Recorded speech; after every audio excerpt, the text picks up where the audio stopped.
अस्सलाम वालेकुम जी, कैसे हैं आप लोग। उम्मीद है कि आप सब ठीक होंगे और अपने घरों में खुश होंगे। तो आज मैं बना रही हूँ चिकन शामी कबाब। इसकी रेसिपी बहुत आसान है, तो चलिए जी रेसिपी की तरफ चलते हैं बिना आपका टाइम वेस्ट किए। तो जी जनाब, चिकन शामी कबाब बनाने के लिए मैंने ली है 1 कप बॉयल की हुई चने की दाल और आधे पाव से भी कम मैंने ली है चिकन। उसको भी मैंने बॉयल कर लिया था, दोनों को मैंने अलग अलग बॉयल किया था। अब हम इसको कूटेंगे।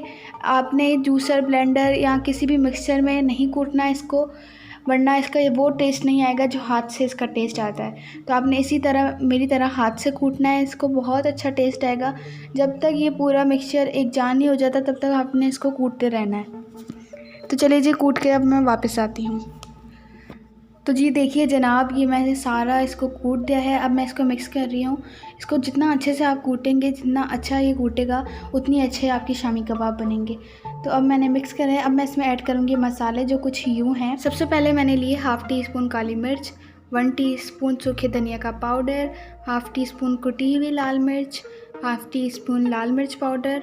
अब लाल मिर्च ज़्यादा भी कर सकते हैं या कम भी रख सकते हैं। साथ में मैंने लिया 1/4 टीस्पून गरम मसाला, हाफ़ टी स्पून सूखे अदरक का पाउडर, हाफ़ टी स्पून ज़ीरा और हाफ़ टी स्पून मैंने लिया है नमक, और मैंने लिया है हल्दी हाफ़ टी स्पून। सब मैंने हाफ़ टी स्पून लिया है। अब हम इस सारे मसाले को ऐड कर देंगे चिकन और दाल के मिक्सचर में, जो मैंने कूट के रखा था। तो ये सारे मसाले इसमें गए। अब हम इसको अच्छी तरह मिक्स करेंगे। जितना अच्छी तरह हम मिक्स करेंगे इसे, उतने अच्छी शामी कबाब बनेंगे। और फिर हम इसमें ऐड करेंगे 1.5 टेबल स्पून ऑयल। ये चम्मच मेरा बड़ा था इसलिए मैं बता रही हूँ 1.5 टेबल स्पून ऑयल है ये। और इसको अगर आपको ज़रूरत पड़े तो आप और भी ऑयल डाल सकते हैं। तो अभी फ़िलहाल मैंने इतना डाला है। तो चलिए जी अब देसी तरीके पे आ जाते हैं। चम्मच से मज़ीद नहीं हो सकता, आपसे भी अगर चम्मच से ना हो तो आप फ़ौरन हाथ पे आ जाइएगा। और ऑयल की जैसे आपको ज़रूरत पड़े तो आप साथ साथ थोड़ा सा डाल दीजिएगा, पर ज़्यादा नहीं डालिएगा, वरना शामी कबाब आप जब फ्राई करेंगे तो वो टूट जाएंगे आपके, सही से बनेंगे नहीं। मतलब जब ऐसी पोजीशन आ जाए ना कि ये बस शामी कबाब हम ट्राई करके देखें कि बन रहा है आराम से, तो हमने बस छोड़ देना है इसको। तो देखिए जी जनाब, यहाँ पे मैंने एक शामी कबाब बना के आपको दिखाया है। ये बन रहा है आराम से, तो बस हम इस पॉइंट पे छोड़ देंगे इसको। अब मैंने इसमें ऐड किया 2 टेबल स्पून धनिया और 2 टेबल स्पून पुदीना। आप चाहें तो इसमें हरी मिर्च भी ऐड कर सकते हैं छोटे छोटे करके, लेकिन अभी फ़िलहाल मैंने ये 2 चीज़ें ऐड की हैं। अगर आपकी मर्ज़ी हो तो आप हरी मिर्च भी ऐड कर लीजिएगा। तो अब हम शामी कबाब बनाएंगे। अगर आप चाहें तो आप इस पॉइंट पे शामी कबाब बना के एयर टाइट कंटेनर में रख सकते हैं फ्रीज़ करने के लिए। तो फ्रीज़ भी कर सकते हैं आप, बस एयर टाइट कंटेनर होना चाहिए। तो आपके 15-20 दिन तक तो शामी कबाब चल ही जाएंगे। इससे ज़्यादा मैंने रखे नहीं कभी। अगर आपके ज़्यादा चल जाएंगे तो बहुत अच्छी बात है, 15-20 दिन तक तो चल ही जाएंगे। तो यहाँ पे मैंने सारे शामी कबाब तैयार कर लिए हैं। अब चलते हैं इसको फ्राई करने की तरफ। अब मैंने इसमें लिया है 1 अंडा।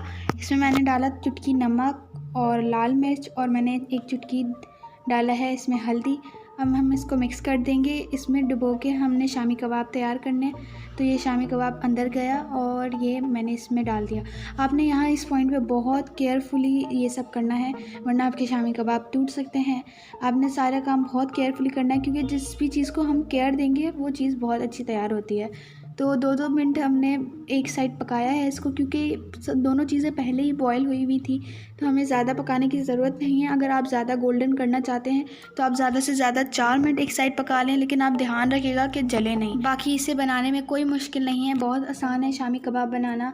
ज़्यादा से ज़्यादा आपको 1 घंटा लगेगा, क्योंकि बॉयल होने में थोड़ा टाइम लग जाता है। बाकी तो ये बहुत आसान है इसको तैयार करना। तो इस रेसिपी को आपने ज़रूर ट्राई करना है।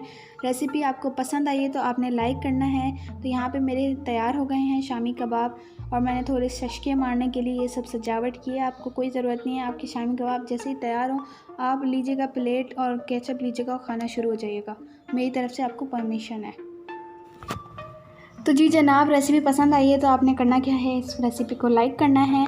अगर आप लोगों को कुछ भी कन्फ्यूजन है रेसिपी में तो आप लोग ने कमेंट करके मुझसे पूछना है, मैं आप लोग को ज़रूर जवाब दूंगी। बाकी इंटरेस्टिंग रेसिपीज़ के लिए आप मेरे चैनल कुकिंग कड्डो को सब्सक्राइब कर दीजिएगा और बेल आइकन ऑन कर लीजिएगा, ताकि आप मेरी हर रेसिपी की अपडेट आप मिलती रहे। तो अब मैं मिलती हूँ आप लोगों के साथ नेक्स्ट रेसिपी में। तब तक मुझे दुआओं में याद रखिएगा और अल्लाह हाफ़िज़।